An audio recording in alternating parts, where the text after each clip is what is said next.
Jesus e o sábado. Poucos dias depois, num sábado, Jesus estava atravessando uma plantação de trigo. Os seus discípulos estavam com fome, por isso começaram a colher espigas e a comer os grãos de trigo. Quando alguns fariseus viram aquilo, disseram a Jesus: Veja, os seus discípulos estão fazendo uma coisa que a nossa lei proíbe fazer no sábado. Então Jesus respondeu: Vocês não leram o que Davi fez quando ele e os seus companheiros estavam com fome? Davi entrou na casa de Deus e ele e os seus companheiros comeram os pães oferecidos a Deus, embora isso fosse contra a lei, pois somente os sacerdotes tinham o direito de comer esses pães. Ou vocês não leram na lei de Moisés que nos sábados os sacerdotes quebram a lei no templo e não são culpados? Eu afirmo a vocês que o que está aqui é muito mais importante que o templo. Se vocês soubessem o que as escrituras sagradas querem dizer quando afirmam: Eu quero que as pessoas sejam bondosas e não que me ofereçam sacrifícios de animais, vocês não condenariam os que não têm culpa, pois o Filho do Homem tem autoridade sobre o sábado. Jesus e o homem da mão aleijada. Jesus saiu dali e foi para a sinagoga. Estava ali um homem que tinha uma das mãos aleijada. Então, algumas pessoas que queriam acusar Jesus de desobedecer à lei lhe perguntaram: É contra a nossa lei curar no sábado? Jesus respondeu: Se um de vocês tiver uma orelha e no sábado ela cair num buraco, uma ovelha, eu achei estranho a orelha cair. Se um de vocês tiver uma ovelha e no sábado ela cair num buraco, será que ele não vai fazer de tudo para tirar ela dali? Pois uma pessoa vale muito mais do que uma ovelha. Portanto, a nossa lei permite ajudar aos outros no sábado. E disse para o homem: Estenda a mão. Ele estendeu e ela sarou e ficou igual a outra. Então os fariseus que estavam ali saíram e começaram a fazer planos para matar Jesus, o servo escolhido de Deus. Quando Jesus soube disso, foi embora dali e muita gente o seguiu. Ele curou todos os que estavam doentes e mandou que não contassem nada a ninguém a respeito dele. Isso aconteceu para se cumprir o que o profeta Isaías tinha dito. Disse Deus: Aqui está o meu servo que escolhi, aquele que amo e que dá muita alegria ao meu coração. Eu porei nele meu espírito e ele anunciará o meu julgamento a todos os povos. Não discutirá, nem gritará, nem fará discursos nas ruas. Não esmagará o galho que está quebrado, nem apagará a luz que está fraca. Ele agirá assim até que a causa da justiça seja vitoriosa, e todos os povos vão pôr nele a sua esperança. O poder de Jesus para expulsar demônios. Então levaram a Jesus um homem que era cego e mudo porque estava dominado por um demônio. Jesus o curou e ele começou a ver e falar. A multidão ficou admirada e perguntava: Será que esse homem é filho de Davi?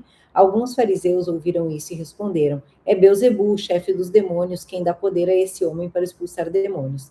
Mas Jesus conhecia os pensamentos deles e disse: O país que se divide em grupos que lutam entre si certamente será destruído, e a cidade ou a família que se divide em grupos que lutam entre si também será destruída. Assim, se no reino de Satanás um grupo está combatendo contra o outro, isso quer dizer que esse reino já está dividido e logo vai desaparecer. Vocês dizem que eu expulso demônios porque Beelzebul me dá poder para isso. Mas se é assim, quem dá aos seguidores de vocês o poder para expulsar os demônios? Assim, os seus próprios seguidores provam que vocês estão completamente enganados. Na verdade, é pelo poder de Deus que eu expulso demônios, e isso prova que o reino de Deus já chegou até vocês.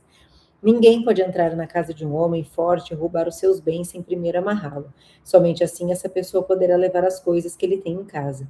Quem não é a meu favor é contra mim, e quem não me ajuda a juntar está espalhando. Por isso eu afirmo a vocês que as pessoas serão perdoadas por qualquer pecado ou blasfêmia que disserem contra Deus. Mas quem blasfemar contra o Espírito Santo não será perdoado. Se alguém disser alguma coisa contra o Filho do Homem, será perdoado. Mas quem falar contra o Espírito Santo não será perdoado, nem agora, nem no futuro. A árvore e as suas frutas. Vocês só poderão ter frutas boas se tiverem uma árvore boa, mas se tiverem uma árvore que não presta, vocês terão frutas que não prestam, porque é pela qualidade das frutas que sabemos se uma árvore é boa ou não presta. Ninhada de cobras venenosas. Como é que vocês podem dizer coisas boas se são maus? Pois a boca fala do que o coração está cheio. A pessoa boa tira o bem do seu depósito de coisas boas, e a pessoa má tira o mal do seu depósito de coisas más. Eu afirmo a vocês que no dia do juízo, cada pessoa vai prestar contas de toda palavra inútil que falou, porque as suas palavras vão servir para julgar se você é inocente ou culpado. O pedido de um milagre. Então alguns mestres da lei e alguns fariseus já disseram a Jesus: Mestre, queremos ver o Senhor fazer um milagre. E Jesus respondeu: Como as pessoas de hoje são más e sem fé. Vocês estão me pedindo que faça um milagre, mas o milagre do profeta Jonas é o único sinal que lhes será dado. Porque assim como Jonas ficou 3 dias e 3 noites dentro de um grande peixe, assim também o Filho do Homem ficará 3 dias e 3 noites no fundo da terra. No dia do juízo, o povo de Nínive vai se levantar e acusar vocês, pois eles se arrependeram dos seus pecados quando ouviram a pregação de Jonas. Eu afirmo que o que está aqui é mais importante do que Jonas. No dia do juízo, a rainha de Sabá vai se levantar e acusar vocês, pois ela veio de muito longe para ouvir os sábios ensinamentos de Salomão. E eu afirmo que o que está aqui é mais importante que Salomão. A volta do espírito mau. Jesus continuou: Quando um espírito mau sai de alguém, anda por lugares sem água procurando onde descansar, mas não encontra. Então diz: Vou voltar para a minha casa de onde saí. Aí volta e encontra a casa vazia, limpa e arrumada. Depois sai, vai buscar outros 7 espíritos piores ainda e todos ficam morando ali. Assim a situação daquela pessoa fica pior do que antes. E isso também acontecerá com essa gente má de hoje. A mãe e os irmãos de Jesus. Quando Jesus ainda estava falando ao povo, a mãe e os irmãos dele chegaram. Ficaram do lado de fora e pediram para falar com ele. Então alguém disse a Jesus: Escute, a sua mãe e os seus irmãos estão lá fora e querem falar com o Senhor. Jesus perguntou: Quem é a minha mãe? E quem são os meus irmãos? Então apontou para os seus discípulos e disse: Vejam, aqui estão a minha mãe e os meus irmãos. Pois quem faz a vontade do meu Pai que está no céu é meu irmão, minha irmã e minha mãe. O semeador. É o próximo. O próximo, ok. Mateus é muito legal. E Mateus 12, ele fala inicialmente de como nós agimos. E aqui eu vou dizer, ele cita os fariseus. E aqui eu quero dizer uma coisa. Quantos de nós agimos em algum momento, ou até mesmo ao longo do dia, como fariseu? Então, imagina só, tem muitas pessoas que vão na igreja e por ir na igreja e conhecer a verdade, conhecer a Cristo, ela acha que é melhor do que outra pessoa. E aí essa pessoa, eu estou falando aqui especificamente do cristão, mas isso acontece com quem tem poder, com quem tem dinheiro, que é multimilionário, assim por diante. Mas vamos lá. A pessoa ela sai da igreja e vê um cara e... Olha lá. Então, assim, a trave no olho. A pessoa ela conhece, mas ela realmente se entregou, porque uma coisa é você conhecer a palavra, outra coisa é você viver a palavra e você se entregar. E entenda que eu estou dizendo isso, mas essa entrega, nós somos humanos.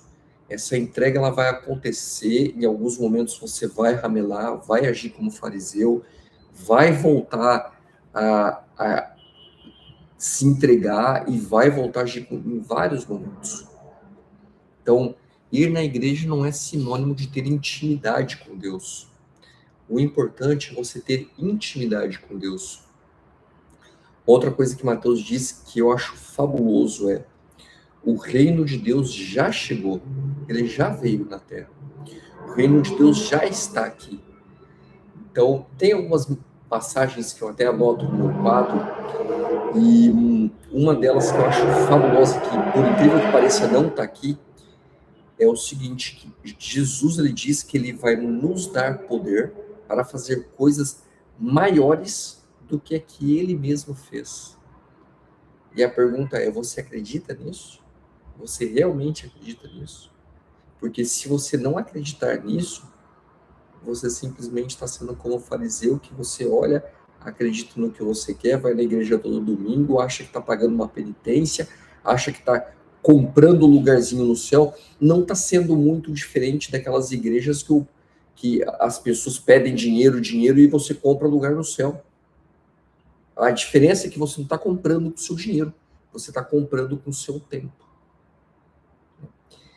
E assim, uma coisa que Mateus diz que essa choca: árvores boas dá frutos bons, árvores más dá frutos maus.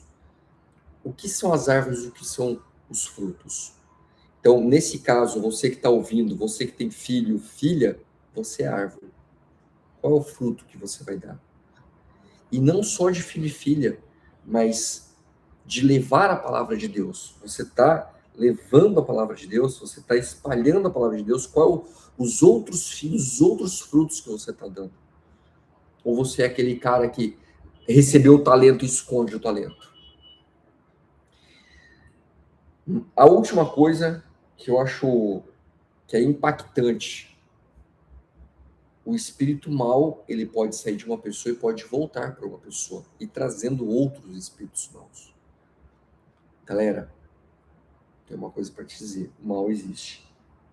O espírito mal existe.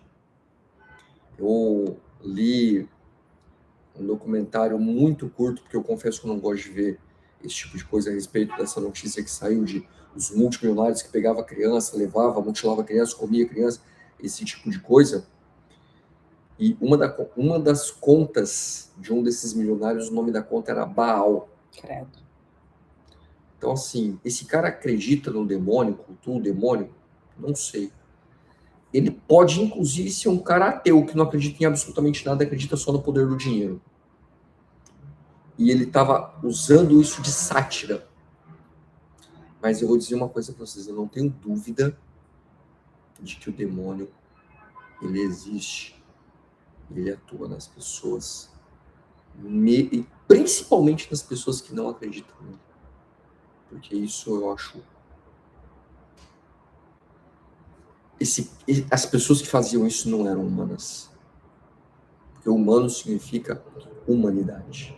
Não eram humanas.